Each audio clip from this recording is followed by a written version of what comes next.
Olá, seja bem-vindo ao Visões do Jornalismo, um programa do mestrado profissional em jornalismo do FIAM-FAAM Centro Universitário. Neste espaço, nós receberemos todos os meses profissionais e acadêmicos para discutir questões importantes do jornalismo brasileiro contemporâneo. No programa de hoje, vamos debater o jornalismo de dados. Estão conosco o jornalista Léo Arcoverde, fundador e editor-chefe do site independente Fiquem Sabendo, e André Rosa de Oliveira, doutor em comunicação pela Universidade Metodista e estudioso das bases de dados jornalísticas na web. Obrigada pela presença, Léo, André, no programa nosso de hoje. Grato pelo convite, obrigado. É um prazer estar aqui. Vamos começar falando um pouco da definição do jornalismo de dados. Afinal, o que é, quando surge, é algo que veio com o digital ou que foi potencializado por ele? Bem, eu acho que ele é anterior ao digital. Vou falar um pouco do meu contato, a minha história com o jornalismo de dados. O conceito vou deixar para o professor, com o André, que entende mais disso do que eu. Meu primeiro contato com esse nome, esse palavrão aí, jornalismo de dados, foi em 2008. Eu me formei pela Universidade Federal do Rio Grande do Norte. Em 2007, vim para São Paulo trabalhar. E eu fiz a prova e depois entrei no programa de treinamento da Folha. E lá havia um ciclo de palestras com profissionais que já estavam na área há muito tempo. E uma delas era justamente sobre jornalismo de dados. Quem proferiu essa palestra é o Marcelo Soares, depois foi editor de dados da Folha, tenho um contato muito grande com ele até hoje. E ele trabalha com esse tema há bastante tempo, então até pela experiência que ele passou, a gente vê que é uma coisa anterior ao digital. E veio tendo alguns nomes, veio mudando, e depois de um tempo que ficou como jornalismo de dados. Então, a partir dessa palestra que eu descobri que já no final da década de 60, início da década de 70, existia o jornalismo de precisão. Depois de um tempo já se falava no Brasil de reportagem com auxílio de computador, seria alguma coisa parecida com o jornalismo de dados. E bem naquela época que eu tive esse contato, houve um boom por conta de um blog nos Estados Unidos, que era um blog independente, foi para o New York Times, e hoje virou outro blog independente, que é do Nate Silver, que é um estatístico que, com ferramentas da estatística, começou a fazer matérias de política e começou a acertar muita coisa do que acontecia nas eleições americanas, em especial na eleição que o Barack Obama venceu o primeiro mandato para presidente dos Estados Unidos. Fazia previsões. Fazia previsões. Ele usava as ferramentas que eu, pelo menos, não tenho nenhum contato com elas, mas as ferramentas de estatística em si, ele é um estatístico. Eu até depois li um livro dele, ele trabalhava na KPMG, trabalhava numa consultoria grande de mercado. Ele começou a fazer um blog fazendo algumas previsões de quem vai ganhar para o Senado de determinado estado americano, e culminou que era uma eleição muito vista pelo mundo inteiro. Foi uma eleição que o Barack Obama ganhou, e ele acertou em vários dos estados os resultados e com muita precisão. A partir daí, eu acho que o jornalismo de dados, esse nome, ganhou essa briga com outros nomes que ele tinha anteriormente. E aí, como também foi a partir daí, pelo menos, que começou a sair muita matéria sobre esse blog, sobre o jornalismo de dados em si, eu acho que houve essa confusão de que é uma coisa mais ligada à web, mais ligada ao online. Então, eu sempre me interessei pelo tema. Em 2008 eu tive contato com essa palestra e tal. E a partir dela também eu percebi que eu já fazia meio que isso, porque eu sempre gostei de trabalhar com números e matérias, em reportagens em si. Então, na verdade, isso, na minha opinião, sempre existiu. Não sei como se pode conceituar o jornalismo de dados, mas desde que você consiga extrair algo que é relevante de interesse público a partir de tabelas, de números, seja lá quais forem, e fazer notícia com isso, fazer reportagens com isso, eu acho que está valendo. Então, na verdade, hoje tem um conceito, tem uma escola, tem muita gente que faz isso, mas acho que é uma coisa que o pessoal sempre fez na área. Não é tão novo assim. Não é tão novo assim. Para a gente ter uma ideia desse não tão novo assim. De que não é tão novo assim quanto faz a gente imaginar. A primeira história que se tem notícia de um infográfico, um britânico fez um cálculo, tentou fazer ali uma estimativa de mortalidade. Eu não vou lembrar um contexto, se era mortalidade apenas entre militares ou num contexto local. Ele fez essa conta e montou um gráfico muito similar a um gráfico de pizza que hoje qualquer um que conhece minimamente Excel consegue fazer. E ele transformou essa informação de mortalidade numa imagem clara dentro de um contexto. Isso foi em 1850. Quer dizer, a gente está falando de final do século XIX, não havia computador como a gente conhece. Aliás, a própria lógica envolvendo o computador pessoal, ela vem se desenvolvendo durante o século XX, desde conceitos elementares até os primeiros protótipos, as primeiras lógicas envolvendo grandes espaços, como esse estúdio aqui, onde era possível fazer contas muito rápidas a partir da tecnologia existente. A gente está falando aqui de anos 40, com o ENIAC, anos 50, 60, quando o próprio Philip Meyer, o pai do jornalismo de precisão, utilizava um mainframe do tamanho dessa sala, talvez, para fazer as suas experiências envolvendo informação e cálculos e utilização de dados. Mainframe, né? seria uma máquina... Um megacomputador ou uma sala que, de alguma maneira, fosse utilizada por toda a instituição para fazer desde experiências de programação, num curso de programação, até outras coisas envolvendo, por exemplo, uma identificação de padrões por meio de dados a partir de uma lógica que você descobre em princípio. E foi o que o Philip Meyer, nos anos 60, 70, começou a fazer, aproveitando desse computador que ele dispunha. Mas tudo isso para dizer o seguinte, não era necessário um computador para você ter uma relação entre números e transformar esses números em informação que possa ser facilmente compreendida pelo seu público. Né? Óbvio que o computador ajudou muito, e a gente está lidando aqui com algo que, nos anos 70 era restrito às garagens de quem criavam ou construíam esses computadores de uma forma quase que experimental também, ou em algumas instituições como o próprio Philip Meyer, o pai do jornalismo de precisão, que acabou inaugurando um jeito de se fazer jornalismo a partir dali. Era a própria instituição nos Estados Unidos de jornalismo de precisão, que numa tradução aqui a gente acabou pegando reportagem assistida por computador, né, que é exatamente o mesmo princípio, é você utilizar de tabelas e dados estruturados para, a partir daí, extrair uma informação que seja relevante para o seu público. O computador ajudou muito nesse processo. A popularização dos computadores fez com que quem não tinha muito interesse com números, com máquinas, com gráficos, com Excel, ainda que esse número ainda seja muito alto dentro da nossa área, a própria facilidade como a gente consegue hoje no aplicativo fazer isso, fez com que, a ideia do jornalismo de dados se popularizasse a ponto de a gente ter hoje, 2017, um congresso, como foi recentemente um congresso da Abrage, que é, sem dúvida alguma, a maior fonte de informação dentro desse assunto no Brasil. Que é a Associação Brasileira de Jornalismo Investigativo. É um congresso reunindo centenas de pessoas interessadas em como fazer a investigação, utilizando ferramentas como computador, software, entre outras máquinas para fazer isso. Agora, por outro lado, essa popularização tanto das máquinas, da tecnologia necessária para trabalhar com os dados, e também um pouco, até de certo glamour, né, do jornalismo de dados, faz com que talvez a gente corra dois riscos ao trabalhar com esse tipo de jornalismo. O primeiro seria uma espécie de fetiche do dado, com o uso de diversos gráficos, muitas tabelas, sem necessariamente ter a contextualização necessária, a explicação do que afinal todos aqueles dados significam. E um outro seria, como no caso do Wikileaks, o repórter se sentir impelido a fazer a divulgação de todos os dados de uma única vez, entendendo que aquilo é dever do jornalista e só depois trabalhar com esses dados.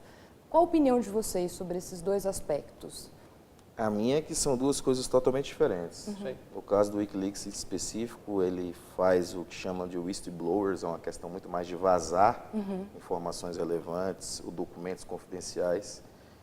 Para ficar bem claro, você pode mexer com tabela de Excel, seu mega programador, se você não puser a mão naqueles documentos, você pode dar a volta no planeta Terra que não vai ter acesso a essas informações.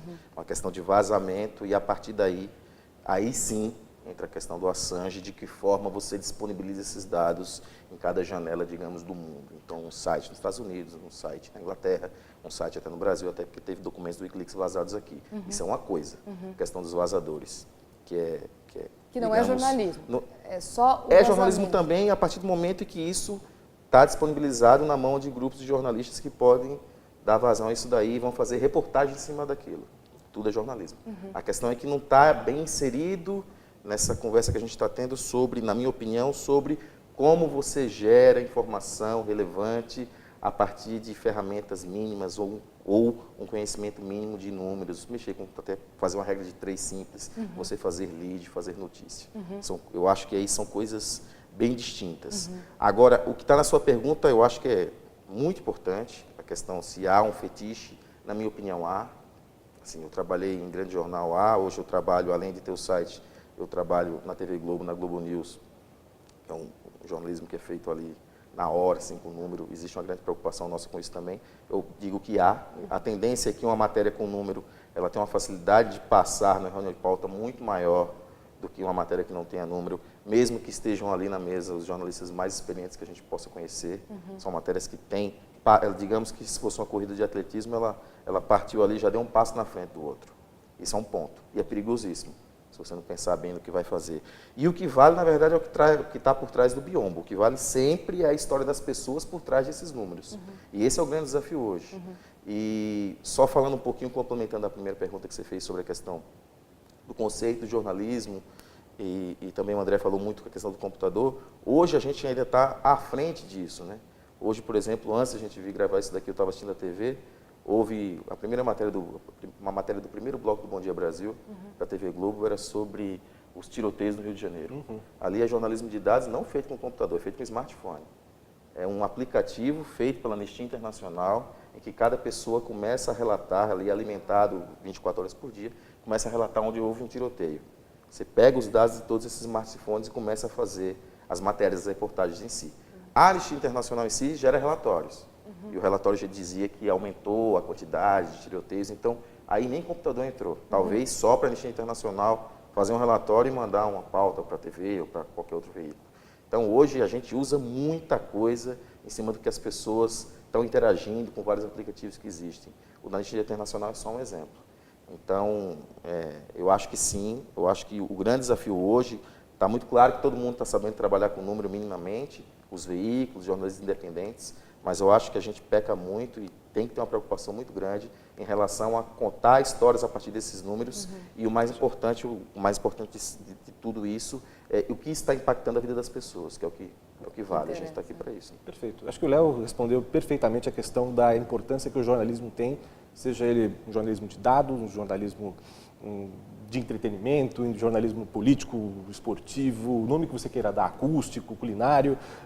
A questão aqui é que história eu vou contar e que relevância que isso tem. Essa é a premissa inicial. Se eu vou utilizar uma tabela, um gráfico que vai me ajudar nesse contexto, melhor, né?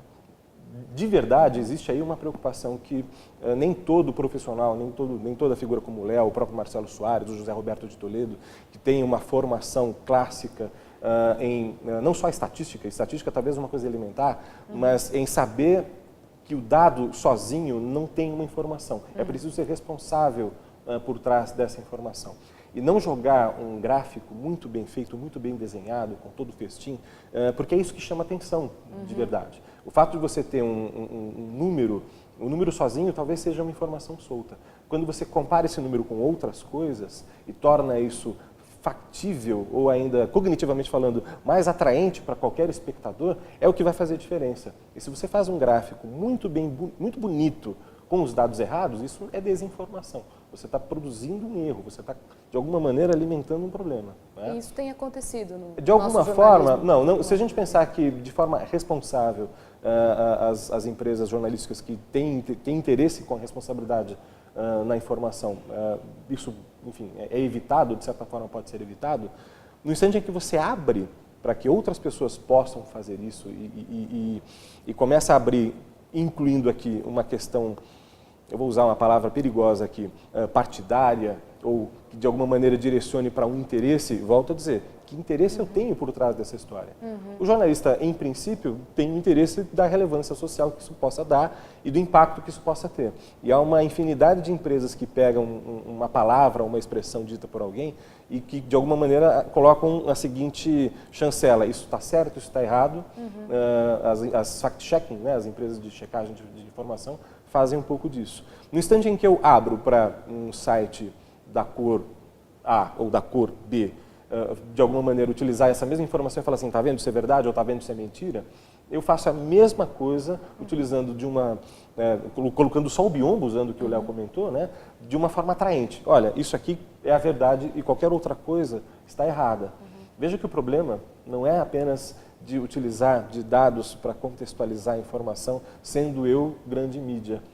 Sendo eu o editor do blog com interesse A ou B e que consegue, de alguma maneira, por meio de outros recursos, construir relações com o seu público. E essas coisas dialogam com todo o resto. E em quem eu vou confiar? Em quem a sua mãe confia? Em quem você ou alguém que você conhece confia? Essa é uma discussão possível a partir disso. Falando em relação com o público, como é que o Fique Sabendo surgiu? Qual foi a ideia? No site você diz também que usa muito a Lei de Acesso à Informação, uma legislação de 2011, 2012, que regula o acesso a informações públicas. Essa lei de fato funciona? É ela que estrutura seu trabalho? Conta um pouquinho do site. Fiquem Sabendo, na verdade, ele é muito mais um site de lei de acesso à informação do que um site de organismo de dados. Mas aí também eu estava muito ruim de marketing se eu vendesse como um site de LAI, né? Uma sigla de 3 letras que ninguém sabe o que significa. Como eu falei no começo, eu já trabalhava muito com números, por uma questão, por gostar mesmo. Trabalhei a maior parte da carreira, continuo até hoje trabalhando. Digamos que mais de 50% do meu trabalho eu cubro a área de segurança pública, e é uma área em que há uma riqueza de dados comparados a outras áreas. Acho que perderia só para a educação se a gente colocar ali na editoria de geral, que a gente chama em jornais, pessoas que cobrem os fatos do dia a dia. Segurança há uma riqueza de dados grande. Então eu era cobrado a saber como lidar com números para fazer matérias, então eu era pago para isso. E aí, então eu sempre trabalhei com isso. Aí a partir houve um fato interessante de contar, que foi a partir de 2014, São Paulo passou por uma crise de falta d'água bem acentuada. Quem estiver nos acompanhando na internet, que não é de São Paulo, deve ter visto também, porque foi um fato de interesse nacional. E naquela época eu trabalhava no jornal Agora São Paulo, jornal popular do Grupo Folha, e a gente cobria diariamente ali aquela crise, e havia um discurso contra uma evidência. Havia um discurso do governo dizendo que não havia falta d'água, e havia uma evidência diária de pessoas que a gente contava a história, publicava foto, dava o nome, dizendo que não só faltava água, mas que faltava água por 12, 14, 15 horas por dia. Aquilo, até como cidadão, como jornalista, me irritava a ponto, até porque houve uma coisinha só para eu contar um pouco mais. Nessa época eu não estava mais na rua, eu estava trabalhando no fechamento do jornal como editor assistente, apesar de ainda ser repórter, são as coisas que ocorrem muito em jornais hoje em dia. E aquilo ali já estava, a gente ficou meses fazendo isso. Parece que é uma brincadeira, mas a gente ficou meses publicando a mesma história. Falta água em Guarulhos, falta água em Itacoaxetuba, falta água no bairro tal, e o governo não falta água. E havia a lei de acesso à informação, mas muito pouca gente usava na época. Eu já usava bastante lá no meu quadrado, na segurança pública, mas muito pouca gente usava. E eu já estava insatisfeito pessoalmente de continuar no jornal e queria fazer uma coisa para mim. Eu vi que com a lei de acesso eu percebi que havia a possibilidade de eu gerar dados para fazer matérias em outras áreas que não só na minha. Então eu pensei, já que eu não estou feliz fazendo o que eu estou fazendo, já que tem uma crise enorme acontecendo na cidade, que é a maior do país, por que não começar a fazer umas matérias e fazer uma coisa minha em relação a isso? Por que eu contei essa história toda? Porque o site ele entrou no ar no dia 26 de maio de 2014. O site Fiquem Sabendo entrou no ar, 2015, desculpa. O site ele entrou no ar. Ainda estava numa crise grande. E a primeira grande matéria que o site fez, assim, que todos os jornais repercutiram e foram atrás, foi justamente a matéria que mostrava quantos casos de falta d'água oficialmente a Sabesp, que é a estatal que faz o serviçamento básico, tinha registrado em cada bairro de São Paulo. Então, na verdade, não só havia falta d'água, não só se sabia que havia falta d'água, como se sabia até em cada bairro quantos casos tinha mensalmente. Era perfeitamente tabulado. Essa informação nunca veio à tona pelo jornalismo, só passaram via lei de acesso à informação. Até então, os jornalistas super competentes fazendo matéria, gente que conhecia muito da área, até de saneamento em si, fazendo matéria, gente que fazia sempre matéria de meio ambiente, entrou nessa história toda, dada a gravidade daquela crise, era o principal fato da cidade, não havia essa informação e ela veio à tona só por meio da lei de acesso à informação. Porque por meio da lei você pode pedir qualquer informação, desde que ela não seja passível de ser reservada, de ter sigilo, ela tem que ser disponibilizada para o cidadão, não só para o jornalista, para qualquer cidadão, num prazo de até 30 dias. Eu posso te perguntar qual é o tamanho da canseira que você tomou da Sabesp para ter essas informações? Essa especificamente não tive tanta, mas até eles começaram a responder sim. A Sabesp, eu acho que ela meio que se deu por vencida, as primeiras perguntas, que é sempre assim, não, a Sabesp em si é profissional nisso. Mas os órgãos, em geral, de governo, se você começa a perguntar, vamos supor, se você pergunta pela primeira vez para determinado órgão, a regra é eles não te passarem. E as respostas são sempre mais ou menos as mesmas. Vai no Diário Oficial, como se fosse uma coisa, como se publicar algo no Diário Oficial fosse fazer publicidade. Então, Se fosse assim, nem existiria lei, porque estaria tudo no Diário Oficial. Então, existiam essas coisas. Ah, está no Diário Oficial, não, isso está no site da Fazenda, nós disponibilizamos. Até virem as primeiras respostas da Sabesp, eu fiz vários pedidos, não vinha nada. Vinha respostas mais ou menos como essa. A da falta d'água em si, eu também nem fiz muito estardalhaço. Quando veio, eu meio que nem acreditei, quando vi a tabela. Veio um documento, geralmente eles mandam o PDF ou Excel, no caso da Sabesp é um PDF, até para você ter um trabalho para converter e fazer a conta e tal. Nada muito fácil. Eles dizem que não, mas é. Então veio uma tabela em PDF, depois de algum tempo ali eu apanhando dela para ter acesso à base de dados como um todo, e aí veio esse, eles responderam até no prazo, acho que passou um pouquinho do prazo de 20, mas ficou dentro do prazo de 30 dias legal. E aí eu fiz a matéria muito simples. Nesse caso, é legal só para terminar a história, eu já sei que estou me alongando, mas nesse caso da Sabesp, a gente estava contando na outra pergunta, para mim sempre foi isso, que está ali atrás do biombo, o que importa é a vida das pessoas que estão por trás de uma planilha ou de uma base de dados qualquer. No caso da Sabesp, eu não tive muito trabalho e eu nem fiz propositalmente o que a gente chama de jornalismo de personagem, porque os jornais fizeram todos os dias isso para mim.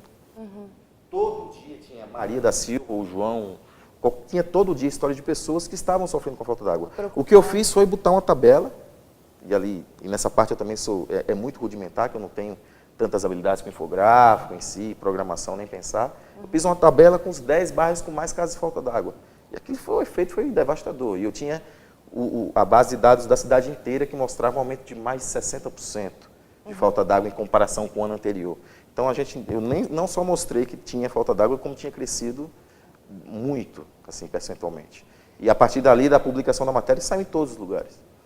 André, o nosso tempo está acabando, mas eu queria que você falasse um pouquinho de uma ideia que você trabalha na sua tese, pensando em planilhas de Excel, mas indo muito além, você fala de um jornalismo estruturado por metadados.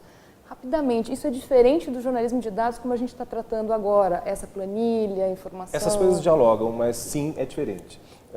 Quando a gente pensa que uma lei de acesso à informação obriga qualquer órgão público cujo interesse nessa informação seja para todos, né? A gente deveria ficar indignado quando isso não acontece, tão indignado quanto, sei lá, bater uma panela ou algo assim. A gente deveria ter acesso a essa informação de uma maneira em que uma máquina pudesse me ajudar a construir estas relações. Quando o Léo recebe um PDF ou uma folha sulfite escaneada, é o que ele disse, é um trabalho extra para estruturar essa informação de maneira em que uma máquina consiga ajudá-lo a criar essas relações, independente da ferramenta, Excel, Taboola ou Fusion ou qualquer outra que faz esse mesmo processo de identificar padrões. Quando a gente observa essa mesma lógica no ambiente web, onde um sistema de busca como o Google obrigatoriamente vai identificar pequenos fragmentos que a gente pode chamar aqui de tags ou os próprios metadados para rotular determinados pedaços de informação, esse rótulo na informação, entendido por uma máquina, pode me dar substancialmente possibilidades de relacionamento muito maiores do que simplesmente isto é negrito, isto é itálico, isto é um título, isso é um parágrafo, etc. Já existem padrões ou boas práticas desenvolvidas pelo W3C que envolvem uma espécie de rotulagem, vamos usar essa palavra, onde eu consiga, por exemplo, dizer que determinado personagem tem a ver com determinada situação, com determinada organização, com determinado evento. Tecnicamente é possível fazer isso de várias formas. E no instante em que o jornalismo descobrir ou começar a perceber que é possível fazer com que essas relações aconteçam não apenas por meio de uma história, que é ainda a parte mais importante da coisa, mas uma máquina me ajudar a construir essas relações e a partir daí, quem sabe, tirar mais histórias, puxar novas pautas, construir relações que de repente estavam ocultas, isso vai fazer ainda mais sentido. Vou mais longe. No instante em que você abre a timeline de um site de relacionamento como o Facebook, e é uma máquina que decide para você, isso é mais importante do que outra coisa, você não está mais se relacionando apenas com outro profissional que distribui a informação para você. São máquinas.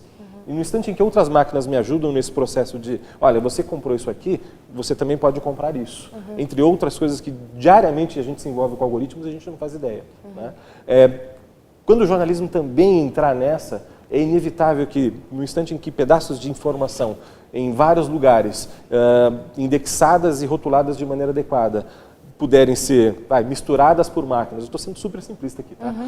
E oferecer outros produtos, outras lógicas, outras relações, vamos chegar num lugar em que, de repente, profissionais como o Léo vão estar muito mais preocupados em identificar o que eu consigo fazer a partir daí, como contar melhores histórias, do que propriamente fazer a parte braçal de, bom, agora eu recebi toneladas de um Excel, de um arquivo PDF aqui, agora eu vou ter que destrinchar isso e perder, meses só no trabalho braçal. É isso.